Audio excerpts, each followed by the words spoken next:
It was one of the hottest days of summer in Pine Grove. The kind of heat that makes tempers rise. The town looked perfect: clean lawns, quiet streets, families laughing by the pool. But something dark was about to happen. A woman at the pool told another woman to leave. She spoke with confidence, sure she had the upper hand. But what she didn't know was that the woman she was kicking out wasn't just any stranger. She was Pine Grove's new police chief. And someone was already filming. What you're about to see isn't just another poolside argument. It's a moment that lit a fire under an entire town. Brace yourself, because this story takes a turn you won't believe. Before we dive in, make sure to like, subscribe, and turn on the bell for more real, raw, and jaw-dropping stories only on Lens Media Stories. By sunset, lives would collide, hidden prejudices would surface, and karma would deliver a perfect lesson in humility. Pine Grove was every realtor's dream neighborhood. Streets named after presidents: Washington, Lincoln, Kennedy, cutting through identical houses with pristine fences. The July sun turned car windows into mirrors, while the smell of freshly cut grass hung heavy in the air. Children played in backyard puddles, while the lucky ones headed to the community pool for real relief from the heat. At the entrance of Pine Grove Recreation Center stood a sign: Members only, a rule the homeowners association enforced sporadically. Inside, white lounge chairs circled the water, blue umbrellas provided shade, and the crystal-clear water beckoned everyone to jump in. A teenage lifeguard sat high on his chair, squinting more at the sun than at swimmers. Today, families sipped lemonade around small tables. Teenagers cannonballed off the diving board, and elderly couples floated on colorful inflatables. Everything seemed normal, for now. In the shallow end sat Jasmine Washington, looking completely at ease. She wore a simple black one-piece swimsuit, her dark skin glowing under the midday sun, her braided hair secured in a tight ponytail. Everything about her radiated calm confidence. Floating on her back with eyes closed, Jasmine drifted in peaceful circles. Her day had been packed. Early conference calls, meetings at City Hall, and countless tasks that came with her brand new job. She'd recently relocated from a neighboring city to become Pine Grove's new police chief. Adjusting to a new town while carrying such responsibility wasn't easy. But Jasmine believed in building community connections before flexing authority. That's why she bought a house here, to live among the people she served. While the mayor had offered her an official tour, she preferred experiencing daily life on her own terms. The pool membership came with her homeowner package. Knowing her workload would soon intensify, this weekend felt perfect for relaxation. So here she was, floating peacefully, unaware she was about to become the center of attention. Across the pool perched Melissa Baker on a lounge chair. A fixture in HOA committees, Melissa always volunteered to enforce new rules. With blonde hair tucked under a wide straw hat, bright pink lipstick, and oversized sunglasses, she wasn't just a person, she was a presence. She noticed Jasmine immediately. Though Jasmine's name was new to the neighborhood, Melissa had heard whispers about someone moving into the vacant house on Washington Avenue. An expensive property if rumors were true. She'd caught bits of conversation about the newcomer's important position, something in city government. But Melissa had missed the crucial detail that Jasmine was Pine Grove's new police chief. More significant was Melissa's immediate reaction to Jasmine's presence. She recognized an unfamiliar black woman in what she considered her territory, and her mind raced for justification to challenge Jasmine's right to be there. Melissa had a routine. She'd watch who entered the pool, especially faces she didn't recognize. She loved flashing her neighborhood knowledge with a stern, "You must be new here" approach. In her mind, it wasn't racist, but her actions were certainly driven by prejudice, conscious or not. Today, she wasn't just suspicious, she was itching for confrontation. Rising from her chair, Melissa set down her magazine and strutted across the hot cement in her flip-flops, determination etched on her face. When she reached Jasmine, she cleared her throat loudly. Jasmine, still floating blissfully unaware, didn't respond. "Excuse me." "Hello." Melissa snapped. Jasmine opened her eyes, placed her feet on the pool floor, and stood up straight. Water trickled from her braids as she furrowed her brow. "Yes?" she asked politely, confusion evident in her voice. "Well, I couldn't help but notice," Melissa began, removing her sunglasses in an intimidating gesture. "I haven't seen you around here before. Are you a member?" The edge in her question suggested membership to Pine Grove Recreation Center was a sacred privilege that Melissa personally guarded. Jasmine tilted her head slightly. "Yes, I am. I'm new to the neighborhood. I moved into the Washington Avenue house a couple weeks ago." Melissa studied Jasmine's face, skepticism dripping from her gaze. "Washington Avenue, you say? Well, I know almost everyone around here, and nobody mentioned we had new neighbors." Jasmine remained calm, her posture poised. She'd faced such scrutiny before, though rarely this blatant in a place meant to be her home. "I assure you, I live there," she replied evenly. "I have my membership card in my bag if you need to see it." Melissa let out a snort. "Well, if you don't mind, I'd like to see it. Just making sure everyone follows the rules." Annoyance and disbelief flickered across Jasmine's face, but she stayed composed. "Okay, give me a minute. I'll show you my membership." But Melissa was already shaking her head. "You know what? Never mind. The HOA office is just down the street. I can verify it myself later. Right now, I'd like you to leave. This pool is for our community, not for guests who might not belong." For the first time, Jasmine felt anger rising. She wasn't just a paying member. She was the police chief, sworn to protect everyone, even people like Melissa. Yet here she was, being ordered to leave her own pool. "Excuse me," she said firmly but calmly. "I told you I'm a member. I have every right to be here." Melissa put her hands on her hips, drawing attention from nearby swimmers. Some paused to watch, their expressions mixing curiosity with discomfort. "I don't think you understand," Melissa said with fake authority. "If you don't leave, I'll have to call the police." Jasmine stared in disbelief, her heart pounding not from fear but from frustration. She hadn't yet revealed her position as police chief. Something told her to wait and see how far Melissa would go. "Ma'am, I am not leaving," Jasmine stated, crossing her arms. "I have a legitimate right to be here." Melissa's jaw tightened. She turned to face other bystanders as if rallying support, but most looked away or continued swimming, not wanting to get involved. With a theatrical breath, Melissa flipped open her phone and started tapping. "Hello, 911? Yes, I need police at Pine Grove Recreation Center immediately. There's someone here refusing to leave the pool area. She's causing a disturbance." Jasmine blinked in astonishment. A whirlwind of emotions surged through her. Anger at Melissa's blatant racism, frustration at the humiliation, and dread about what this call might trigger. She'd come to this community to build trust in law enforcement and bridge divides. Yet here she was, about to face officers from her own department unless she stopped the charade. Something inside Jasmine told her to wait just a bit longer. Perhaps this was a test of character, a test of the system she was about to lead. She took a deep breath and remained silent as Melissa continued her complaint. The confrontation was now in motion. The echoes of Melissa's call rippled through the community pool, and the peaceful hum of summer was about to explode into chaos. The Pine Grove Police Department sat just blocks from the pool, a modest building newly renovated with county money.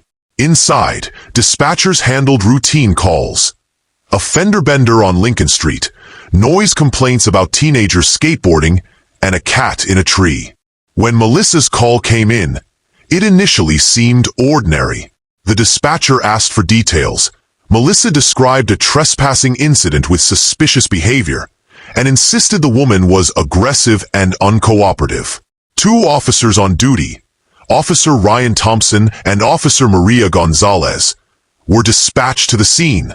They drove with sirens off since it was reported as non-violent, but both prepared themselves mentally.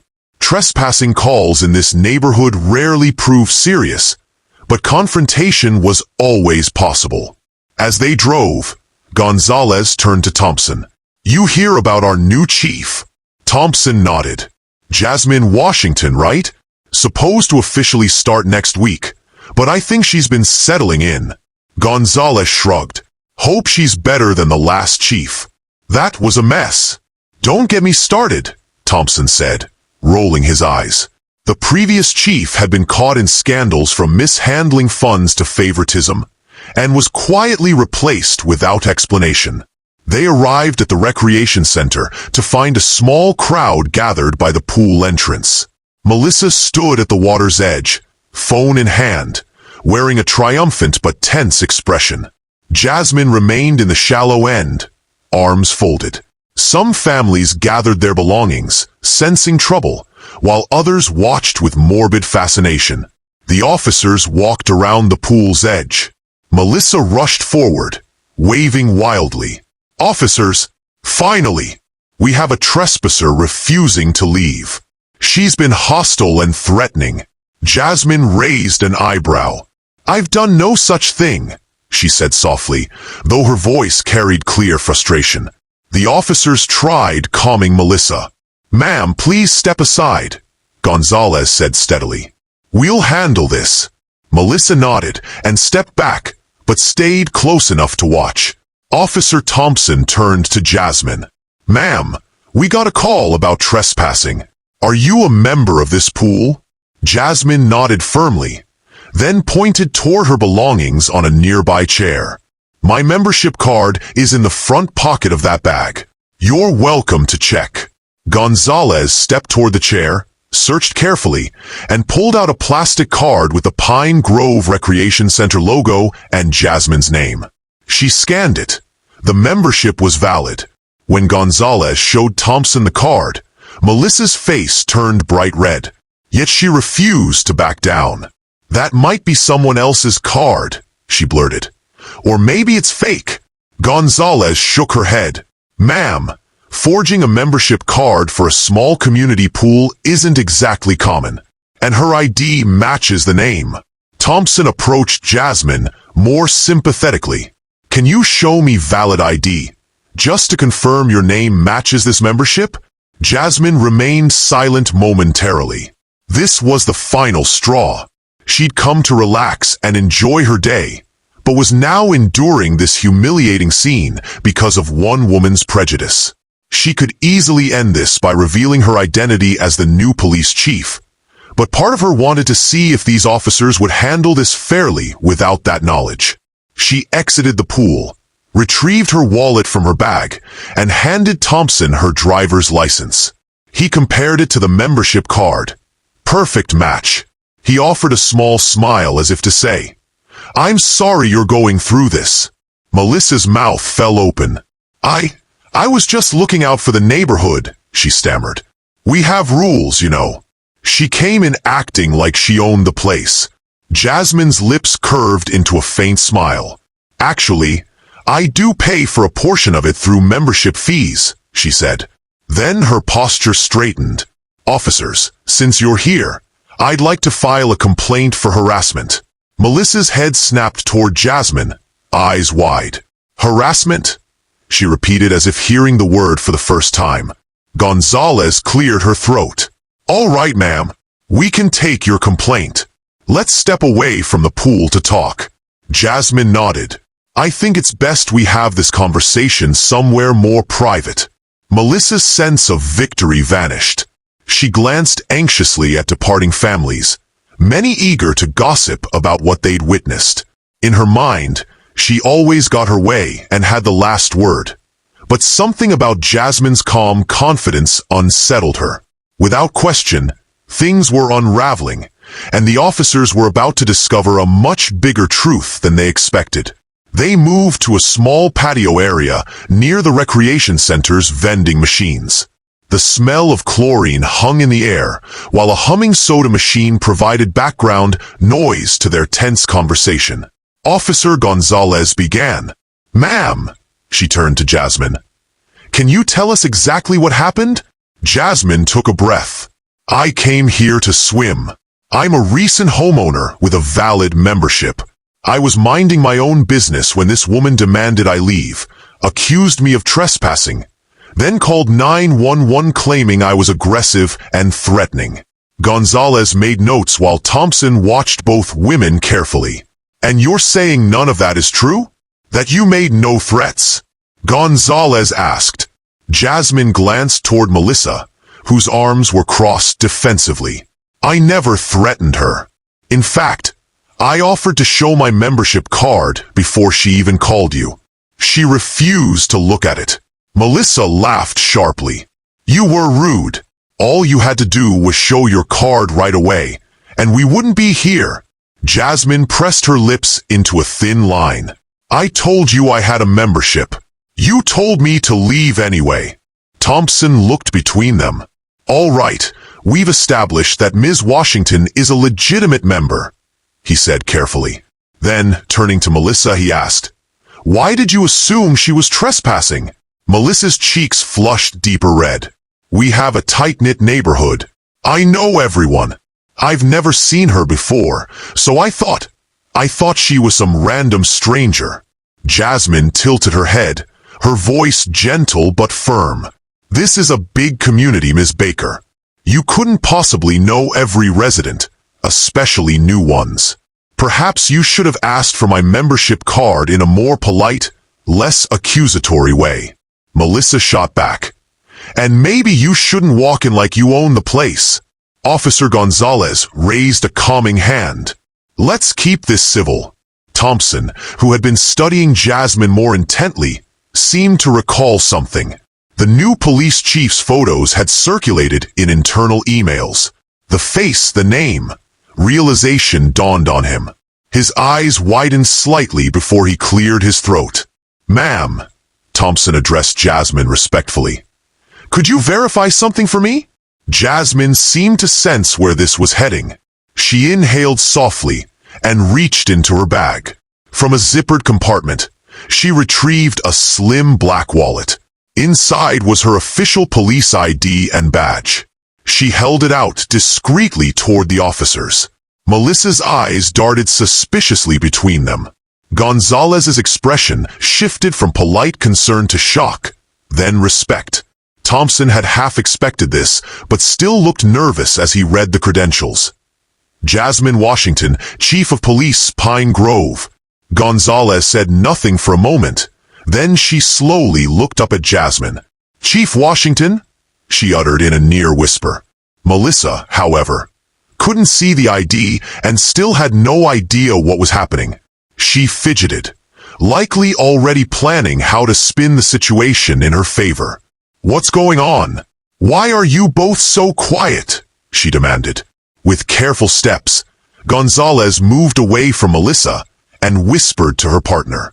They confirmed this was indeed their soon-to-be boss, a woman they'd be working for within days. After a moment, Gonzalez cleared her throat and motioned for Melissa to come closer. "Ms. Baker," she said, her voice more authoritative now. "The person you've been calling a trespasser is in fact a legitimate member of this community. Moreover," she glanced at Jasmine, who gave a tiny nod of permission, "she is Chief Jasmine Washington, the newly appointed head of the Pine Grove Police Department." A hush fell over the group. Melissa's eyes widened to the size of golf balls as her jaw dropped. She stared at Jasmine as though seeing her for the first time. You're a police officer?"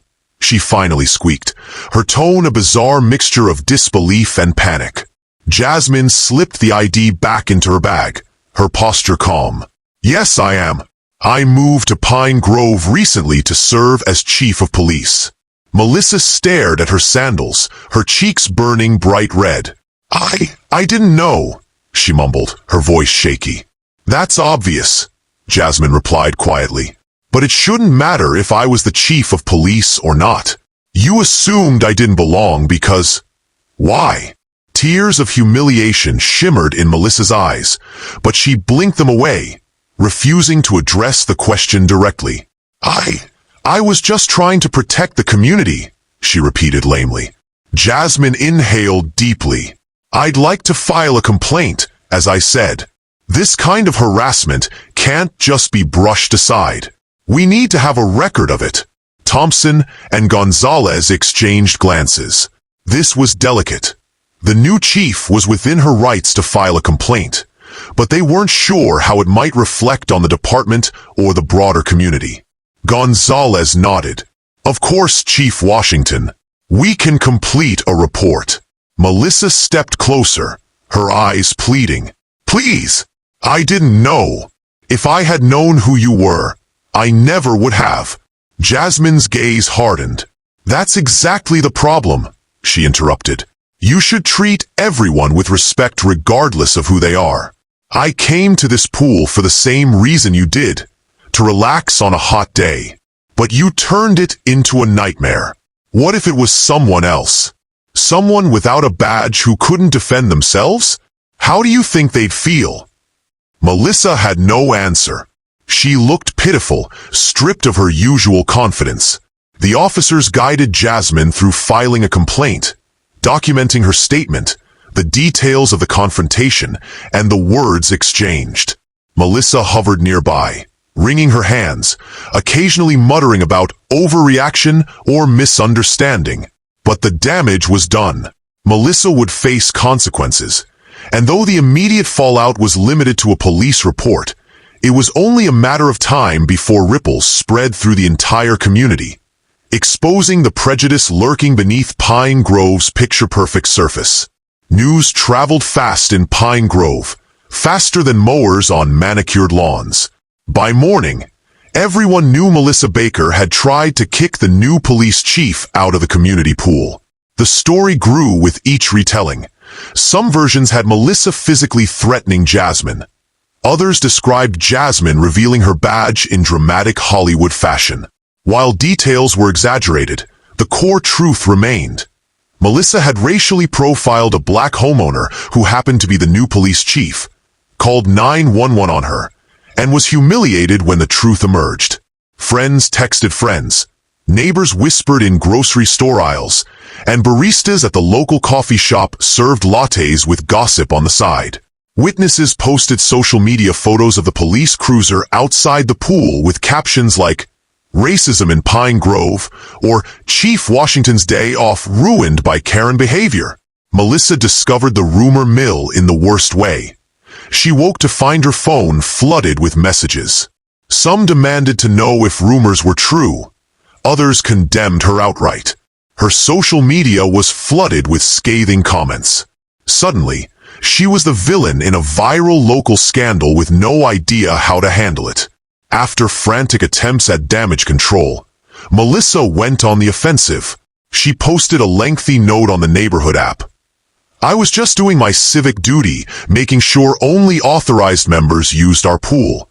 I had no idea who Ms. Washington was, and I certainly wouldn't have called police had I known she was our new chief.